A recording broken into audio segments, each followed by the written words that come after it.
I do not think this book was designed to be read. Life is happening to Drake. I would say as well, there is like an undercurrent of misogyny in some of these lines.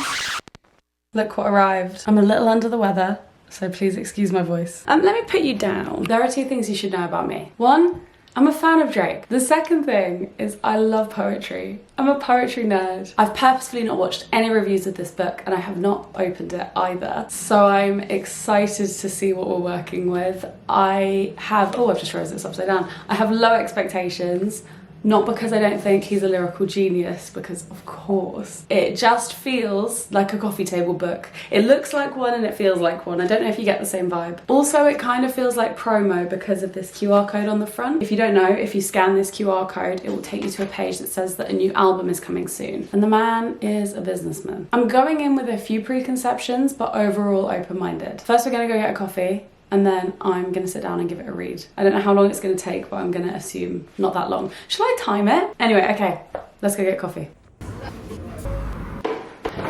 I got the goods. The goods being cinnamon bun. I think I'm ready to start. This could kind of be characterized as a cozy reading vlog if we like squint a little bit. I should take my headphones out. Okay, let's begin. So on this book, it says that this is a stream of consciousness by Aubrey Graham, Drake, and Kenza Samir. Should Google who Kenza is. Drake has teamed up with songwriter Kenza Samir, who has co-writing credits on some of his songs. I have a theory about how Drake works, which is that he gives selective credit to collaborators who maybe write a little more than he would like to admit. I don't know if you've seen the video of the way he speaks to Party Next Door while they're on stage together. Party Next Door, long-time collaborator with Drake. He gives him his flowers. I'm so grateful for you. I would not be the artist I am if it wasn't for you. Anyway, I'm getting distracted, but basically, Drake seems to find subtle ways to work with his collaborators to make sure that they are making money in ways that don't declare that they're his songwriters. I could be wrong though. I could be wrong.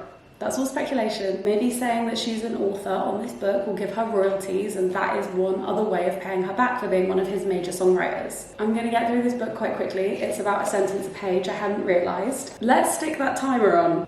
Let's go. About 50% of what I've read so far is nonsensical. Like, if you can tell me what "I'll let you talk first, but don't let me go second" means, please let me know. But I've just come across an archetypal Drake line, which is something other than me has got to give. This is like my 14-year-old diary.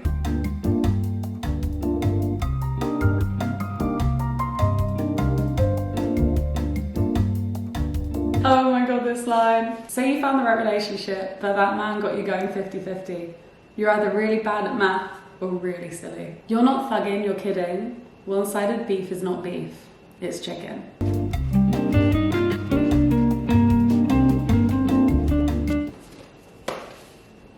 We're done. It's been 14 minutes and 49 seconds. I've folded over some pages. I know that's going to really upset some people. And I'm going to come back to you once I finish my cinnamon roll with some notes. I've had a minute to gather my thoughts and I think I'm ready. I'm actually going to record my audio on my phone just so you have a bit more clarity. I'm aware this room is super echoey, there's noise outside. The first thing I noticed is it covers pretty much all the key themes of Drake's music. The prose sounds very similar. I was even reading it in his voice in my head. I guess it's the pentameter, it's very similar. I can hear how he would put it in a song. As I mentioned, the core themes in this book are classic Drake. One of them is struggling to communicate within a relationship. This comes up all through his music. Specifically, the line that comes to mind is in Connect, which is, "Isn't it amazing how you talk all this shit, but we still lack communication?" So there's a lot of that. Already got a career. I can't convince you that I love you for a living. Better without you and you know it. That's why you can't bring yourself to ask me how I'm doing. Said you're 1 in a million, not 1 in 7.8 billion. Relax. Specifically, he's getting frustrated that he's offering reassurance to someone and they aren't accepting it. That's a kind of core reference that keeps coming up. We only get one reference to Toronto or Houston in this book, which surprised me. I thought there would be more geographical mentions. The line is, "I want a match made in heaven, not a match made in Weston." Weston Road is where he grew up. It's the street he grew up on. So that surprised me, but obviously if it was going to be a reference, it was going to be a Toronto reference. He explores another core theme of his work in this book, which is the challenges of success and fame. There's a lot of that in here. My helping hand getting numb and my vision's going blurry from looking out for everyone. Ideally, I want someone to check on me knowing that I'm healthy. First of all, I don't have time to go around telling every loser I come across, I'm sorry for your loss. Drake's always talked about the struggles that came along with his achievement.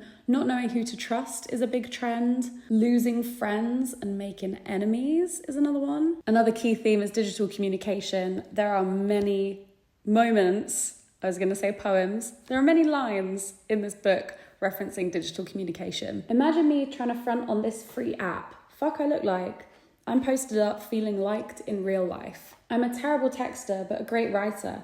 Hate confrontation, but a great fighter. And there's even one right at the end. I wonder if I saved it. Apple added edit text so you can resent what you really meant. Is that resentment? I would argue that the lines about digital communication here are some of his clumsiest. It feels like on some albums that he wanted to future-proof, he's a little bit more vague and less specific about the forms of communication. So he'll say calls or he'll say spoke to. It'll be a little more vague. Whereas some of the stuff in here, the reference to Apple, for example, very specific. Reference to DMs that he's made in the past, very specific. And could age poorly. One of the most famous lines being, I drunk text J-Lo, old number so it bounced back, which I think is on Free Smoke, but also love that for him. And I think what we can learn from the conversation around the digital communication is that he has a very busy lifestyle. It speaks to his life. He is traveling a lot. He is touring. He says in this book he's not a great texter. We learn as the reader and as the listener in his songs that he is a busy man and he is a man without a fixed abode. Something I've heard as well, I can't verify nor confirm or deny, is that he's nocturnal. He wakes up at 6 p.m. and goes to bed in the morning. I don't know how true that is though. And also how ill that would make you. The book is in the first person and the narrator perceives themselves to be a victim. The general theme is he's just being tried over and over again and he has to be patient to deal with it. Even when he has agency, he is still being a support to someone. So for example, you can bring all your baggage home to me. An example of this victimhood in the context of fame and success and the trials and tribulations it brings is charged it to the game and paid the bill. He's being subjected to a lot of people, a lot of experiences. Even in success, sometimes he does not revel in it.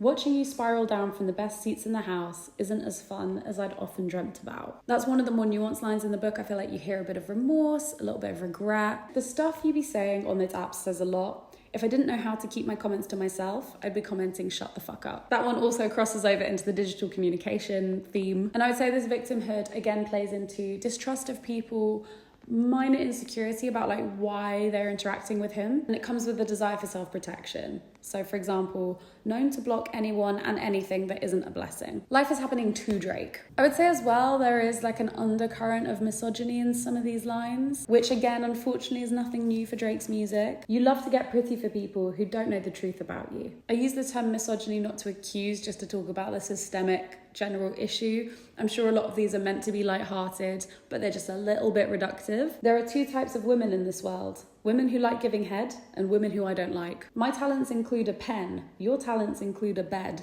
We're both skilled nonetheless. I feel like women are portrayed in this book as crazy a lot of the time and misled, driven by facile things like the way people perceive them, money. And I don't think that paints an accurate or nuanced picture of women.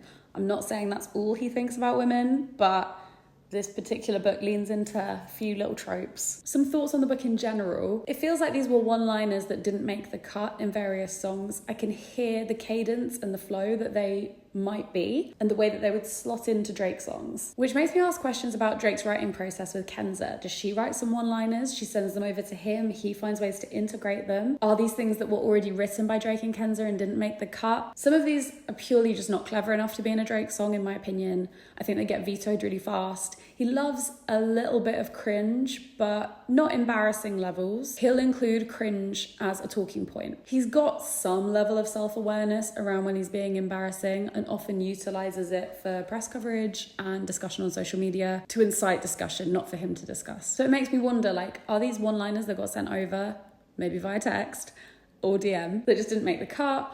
Or are they things that have been cut from songs? Or is this an original work that has been dreamt up only for the book?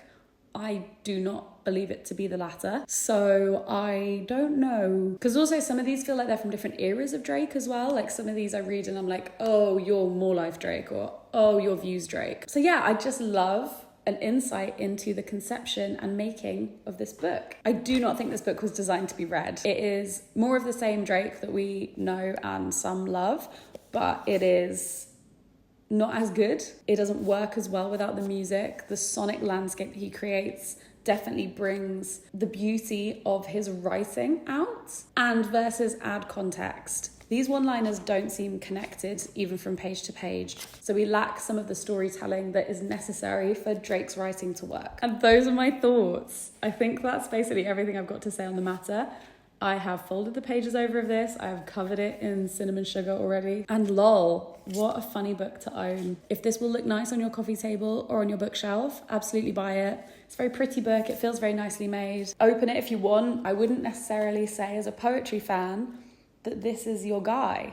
Maybe just stick to the albums. I don't know if anyone's gonna watch this video, and if you do, thank you very much. Follow me on TikTok, follow me on Instagram. I'm great fun. And follow me on Substack, where I write more pop culture commentary about random things that I find really interesting, such as Drake lyrics. Major thank you to Squarespace for working with me on this video. Squarespace is the all-in-one platform for growing your brand and building your business online. I have a website that is made on Squarespace. I'm actually gonna give it a little spruce soon. And the good thing about giving it a spruce is it's so easy because Squarespace comes with so many templates that you can use. All of them enable you to build your perfect site, whatever you need it for. And Squarespace now has Fluid Engine, which makes the design process even more succinct. You can start off with an amazing website template and customize so much. They also have a great analytics suite, which is perfect for me. I love my data. My website kind of acts as a portfolio, so people can find everything I do on the internet in one place. There's an About Me page, so people can learn more. And then I also have a blog, and I have a store where you can buy my Lightroom presets. If you told me I'd be able to put all that functionality in one site, I would have been shocked. But Squarespace makes it super easy. And if you would like 10% off your first website or domain, I have a treat for you. You can go to squarespace.com/Lucy Moon or use the code Lucy Moon at checkout. So good. So yeah, head over to my site if you want to see what's possible with Squarespace. You can see everything I've got going on, or head to the link in the description and use the code Lucy Moon at checkout and start building your site. What are you waiting for? Thank you so much for watching. I will catch you in my next one.